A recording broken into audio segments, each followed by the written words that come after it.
Merci, Monsieur le Président, Monsieur le Vice-président. Il y a deux choses qui, je pense, peuvent tous nous rassembler sur ces questions-là. D'abord, c'est le travail remarquable que font nos agents métropolitains au cul des camions.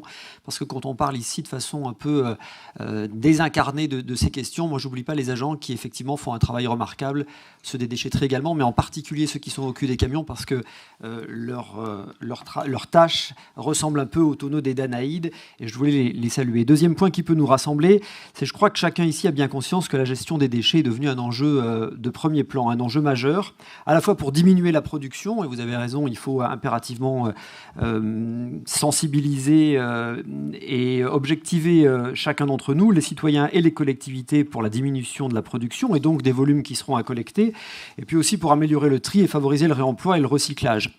Je veux saluer également la récente mise en place du service d'enlèvement des encombrants à la demande, qui a été très bien accueilli par la population et qui nous aidera, je l'espère, à diminuer les déchetteries et les décharges sauvages. J'aimerais aussi évoquer ici un sujet dont nous avons débattu lors de la dernière conférence des maires et qui m'avait fait réagir. Conférence des maires durant laquelle a été annoncé que dès l'an prochain, les déchets des services techniques des communes ne pourraient plus être pris en charge dans les déchetteries métropolitaines et que les communes devraient se tourner vers des déchetteries pour les professionnels ou vers des acteurs privés, évidemment en payant. On comprend bien l'enjeu de mieux trier nos propres déchets communaux. Nos services municipaux doivent évidemment être les premiers à se plier à nos impératifs. Et les maires en particulier doivent être en première ligne pour les inciter à le faire. Mais cette annonce faite en conférence des maires semble quand même de nature à mettre certaines communes en difficulté, à la fois parce que le délai d'ici le début de l'année prochaine me semble très court, et parce qu'il semblerait aussi souhaitable, sur une compétence régalienne et une compétence clé de la métropole, il semblerait souhaitable de réfléchir pour pouvoir proposer des solutions mutualisées, négociées à l'échelle de la métropole pour répondre à ces besoins nouveaux qu'auront les communes.